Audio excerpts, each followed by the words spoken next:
പുൽപ്പള്ളി പ്രതിഷേധത്തിനിടെയുണ്ടായ അക്രമ സംഭവങ്ങളിൽ ശക്തമായ നടപടിക്ക് പോലീസ്. ആക്രമണങ്ങൾക്ക് പിന്നിൽ ആസൂത്രിത നീക്കമെന്ന സംശയം. ജാമ്യമില്ലാ വകുപ്പുകൾ പ്രകാരം 5 കേസുകൾ ഇതുവരെ രജിസ്റ്റർ ചെയ്തു. ജനകീയ പ്രതിഷേധം സ്വാഭാവികമെന്ന് വനം മന്ത്രി എ കെ ശശീന്ദ്രനും പ്രതികരിച്ചു.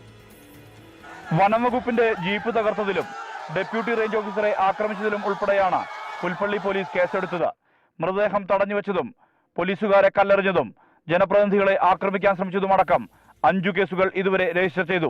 കണ്ടാലറിയാവുന്ന 100ഓളം പേർക്കെതിരെയാണ് ജാമ്യമില്ലാ വകുപ്പുകൾ പ്രകാരം കേസെടുത്തത്. അക്രമ സംഭവങ്ങളുമായി ബന്ധപ്പെട്ട ദൃശ്യങ്ങൾ പോലീസ് പരിശോധിക്കുകയാണ്.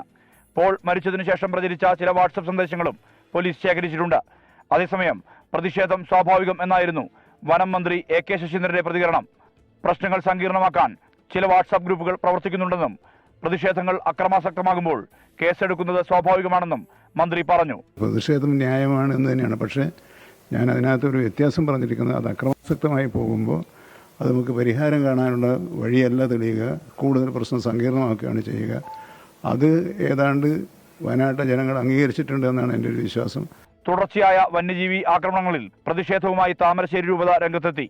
സർക്കാർ അടിയന്തര നടപടി സ്വീകരിക്കണമെന്നും കർഷകരുടെ ജീവനും സ്വത്തിനും സംരക്ഷണം ഉറപ്പാക്കണമെന്നും ആവശ്യപ്പെട്ട് വിശ്വാസികൾ പ്രതിഷേധ പ്രകടനം നടത്തി. 24 വയനാട്.